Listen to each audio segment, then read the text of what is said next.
എനിക്ക് വിശക്കുന്നേ. മോള് വേഗം പല്ല് തേച്ചിട്ട് വാട്ടോ. അപ്പോഴേക്കും അമ്മ ഭക്ഷണം എടുത്തു വെക്കാം.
ചേട്ടോ, ഒരു പൊറോട്ടയും കുറച്ച് പാലും പഞ്ചാരയും. പണ്ടേ നീ പഞ്ചാര എന്റെ ആളാണ്. ഇപ്പൊ വേണ്ട.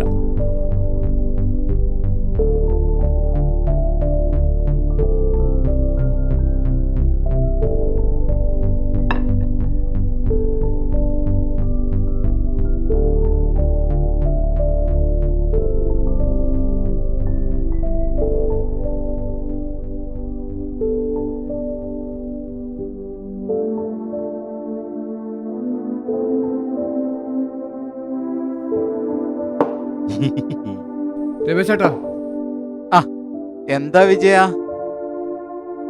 കയ്യിലൊരു മൊമെന്റും ഉണ്ടല്ലോ. നമ്മുടെ തരംകളി ക്ലബിന്റെ വക ഒരു ആദരവുണ്ടായിരുന്നു. അത് കഴിഞ്ഞു വരുന്ന വഴിയാ ഒരു കടുപ്പത്തിലൊരു ചായ. ആ വിജയ, നീ എന്തൊക്കെ പറഞ്ഞാലും നമ്മുടെ നാട്ടിലെ ഏറ്റവും അറിയപ്പെടുന്ന ഒരു കലാകാരനല്ലേടാ നീ. നന്നായിരിക്കും വിജയ, നീ ഒരു 4 വരി പാട്ടങ്ങട്ട് കാച്ചി. താനിന്തോം തന്താനോ തക താനിന്തം താനോ, താനിന്തോം തന്താനോ തക താനിന്തം താനോ. മാനത്ത് ചന്ദ്രനുദിക്കണ കാലം തൊട്ടിട്ട് നീർക്കോഴി നിന്റെ പാട്ട് പാടണതാരാണ്. താരാട്ടുപാട്ടിൻ്റെ ഈണം കേട്ടിട്ട് നീർക്കോഴി നിന്റെ പാട്ട് പാടണതാരാണ്. താനിന്തോം തന്താനോ തക താനിന്തം താനോ, താനിന്തോം തന്താനോ തക താനിന്തം താനോ, താനിന്തോം തന്താനോ തക താനിന്തം താനോ, താനിന്തോം തന്താനോ തക താനിന്തം താനോ. നിങ്ങൾ ഇവിടുന്ന് വിശേഷം പറ, ഞാൻ പോയിട്ട് വരാം.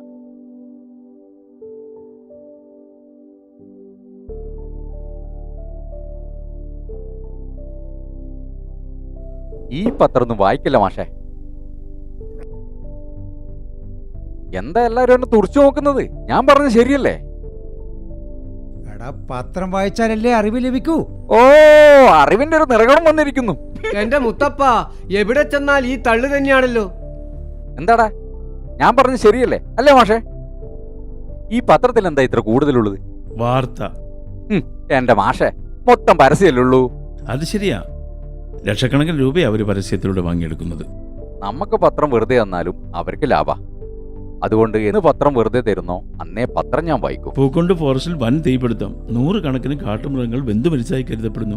ഫോറസ്റ്റിൽ സ്ഥാപിച്ച ക്യാമറയിൽ നിന്നുള്ള ഷോർട്ട് സർക്യൂട്ട് ആകാനാണ് സാധ്യതയെന്ന് വിദഗ്ധർ വിലയിരുത്തുന്നു. എടാ, ഇലക്ട്രോണിക് സാധനല്ലേ, ചിലപ്പോ തീപിടിച്ചേക്കാം. നാട്ടുകാർ ചുറ്റിനും കൂടി തീയിട്ടതായിരിക്കാം. അവർക്ക് ജീവിക്കാൻ വേറെ നിവൃത്തിയില്ലല്ലോ. എടോ, വിഡ്ഢിത്തരം പറയാതിരിക്ക്. അങ്ങനെയൊന്നും ആരും ചെയ്യില്ല, ചെയ്യാനും പാടില്ല.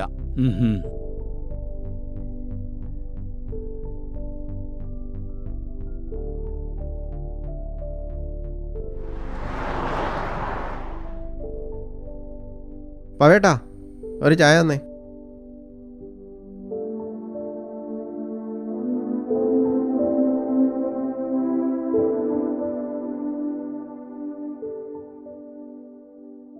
എന്താ ചെയ്യ?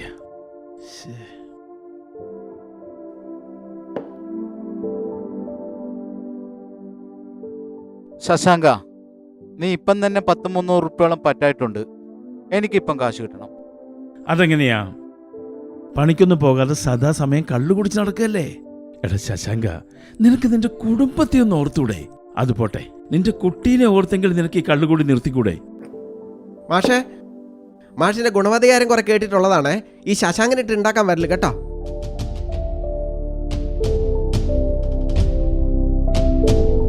ഇവനോടൊക്കെ എന്ത് പറയാനാ? ഇവനൊന്നും ഒരു കാലത്ത് നന്നാവൂല. ആ പെണ്ണിന്റെയും കുട്ടീന്റെ അവസ്ഥ വളരെ ദയനീയമാണ്. അത്യാവശ്യം നല്ല സാമ്പത്തിക ശേഷിയുള്ള വീട്ടിലെ പെണ്ണാണ് അവള്. നല്ല വിദ്യാഭ്യാസമുള്ള കുട്ടിയാ അവള്. എനിക്ക് നന്നായിട്ട് അറിയാവുന്നതാ ആ കുടുംബത്തെ. അച്ഛനാണെ കോളേജ് പ്രൊഫസർ, അമ്മ ബാങ്കിൽ. വീട്ടിൽ ആ മാർബിൾ പണിക്ക് വന്ന ഒരുത്തനുമായിട്ട് അവൾ പ്രണയത്തിലായി. നല്ലൊരു കുടുംബത്തിൽ നിന്ന് കല്യാണാലോചന വന്ന, പക്ഷെ കല്യാണ തലേ ദിവസം ഉള്ള സ്വർണവും എടുത്ത് ഇവന്റെ ഒപ്പം ഒളിച്ചോടിപ്പോയി. വിധി അല്ലാണ്ട് എന്തു പറയാനാ?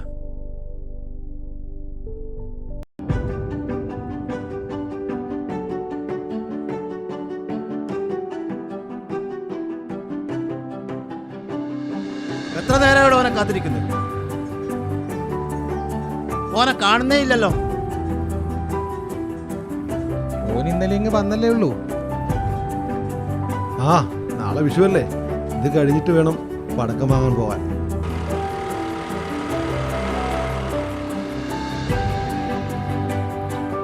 എന്നാലും ഇത്ര പെട്ടെന്ന് വരുമെന്ന് വിചാരിച്ചില്ല കേട്ടോ.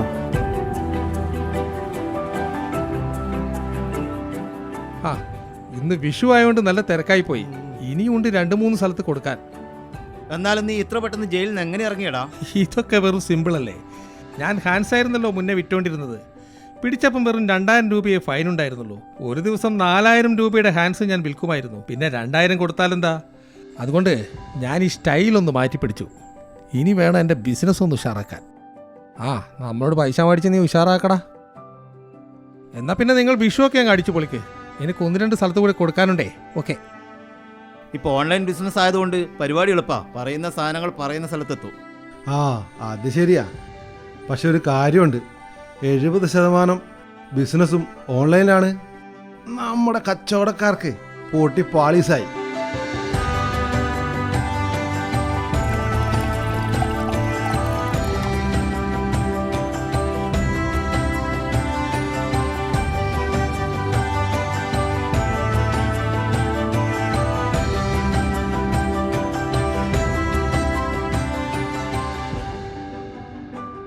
അതുമാത്രമല്ല, ഈ ഓൺലൈൻ കച്ചവടം കൊണ്ട് നമുക്കൊരു ഗുണവുമില്ല. എല്ലാ പൈസയും അന്യ സംസ്ഥാനത്തേക്കല്ലേ പോകുന്നത്. പിന്നെ നമ്മൾ ഈ അടിക്കുന്ന കുപ്പിയുടെ പൈസ മാത്രം നമുക്ക് ബാക്കി.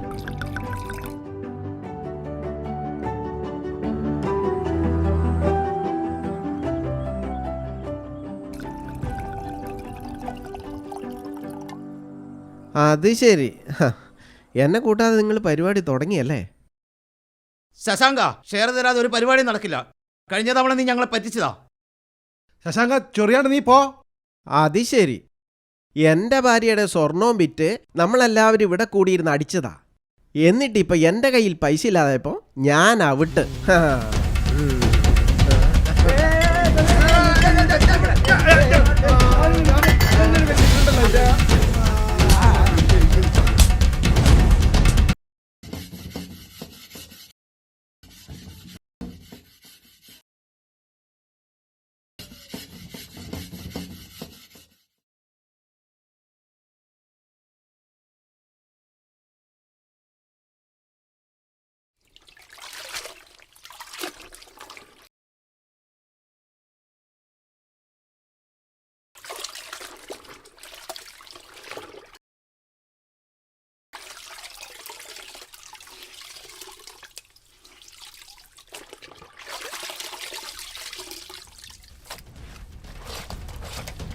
ഇത് ഞാൻ തരില്ല.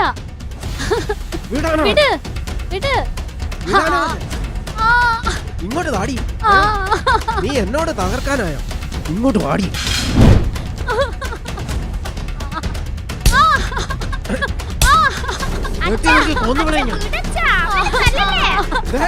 ഒന്ന് കുഴിച്ചിടുന്നില്ല ഞാൻ. എന്റെ മോളെ ഒന്നും ചെയ്യില്ലേ?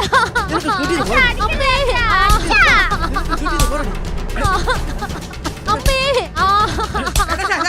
അവനെ വിടടാ.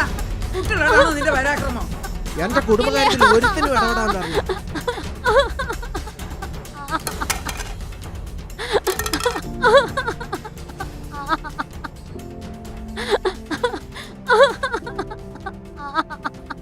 എഴുന്നേറ്റ് വാ മോളെ. എന്ത് ചെയ്യാനാ? കൂടിയമാരോട് ഇത് വല്ലതും പറഞ്ഞിട്ട് കാര്യമുണ്ടോ?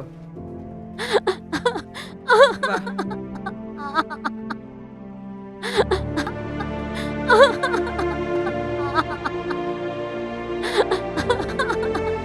എന്ത് ചെയ്യാനാ മോളെ?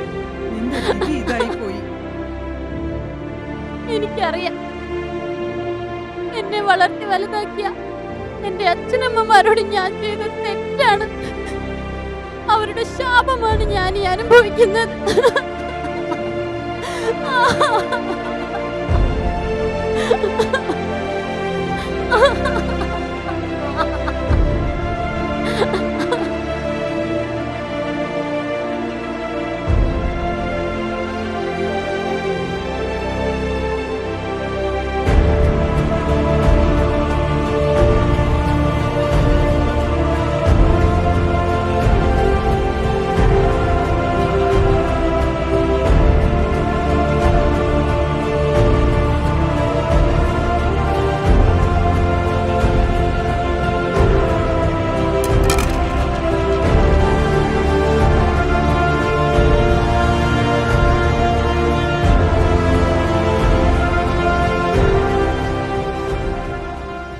അമ്മേ, അമ്മേ എണീക്ക്.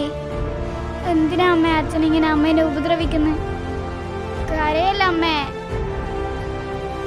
അമ്മേ, അമ്മേന്റെ മൂക്കിലൂടെ ചോര വരുന്ന.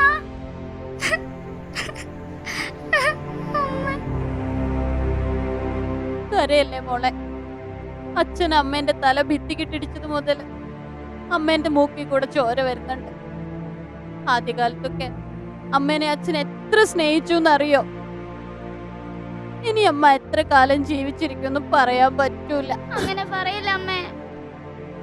ഞാൻ മരിച്ച എന്റെ മോൾക്ക് ആരും ഉണ്ടാവൂല. എന്റെ കൃഷ്ണ, എന്റെ മോളുടെ അച്ഛന്റെ കൂടെ ഒന്ന് നിർത്തി തരണേ.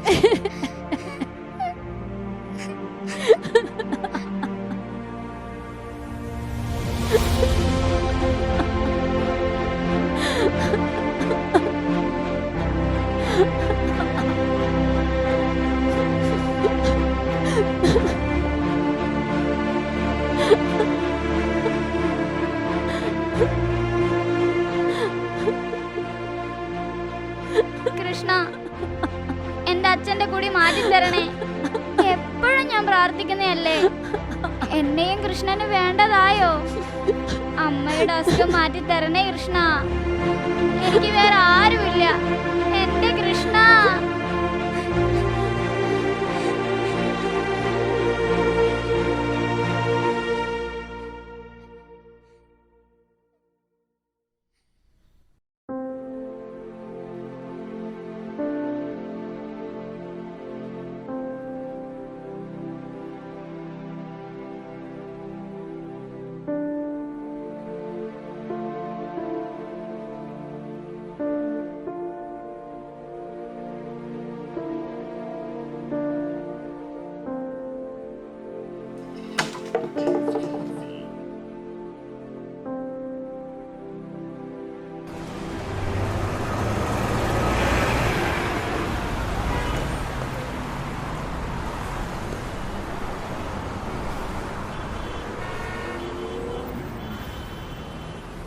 ഏട്ടാ എന്താ വേണ്ടേ?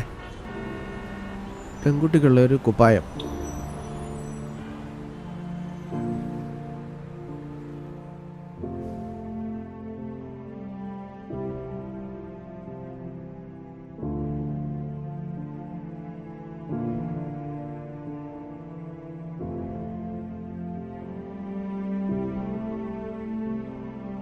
ഇതെടുത്തു.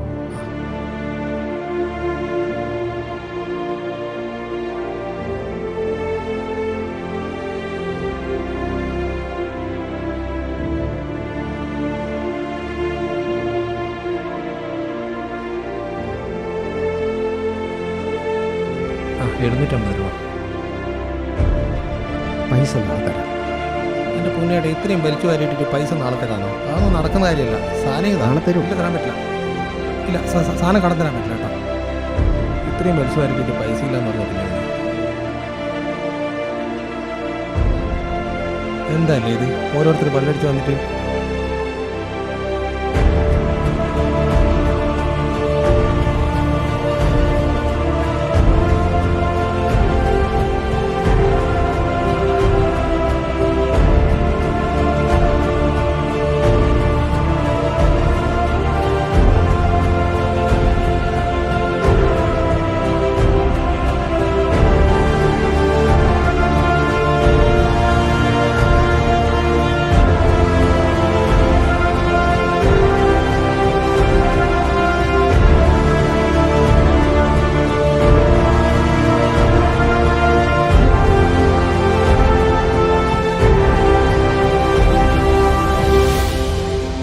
ചേട്ടാ, ഓളുടെ പാസരം.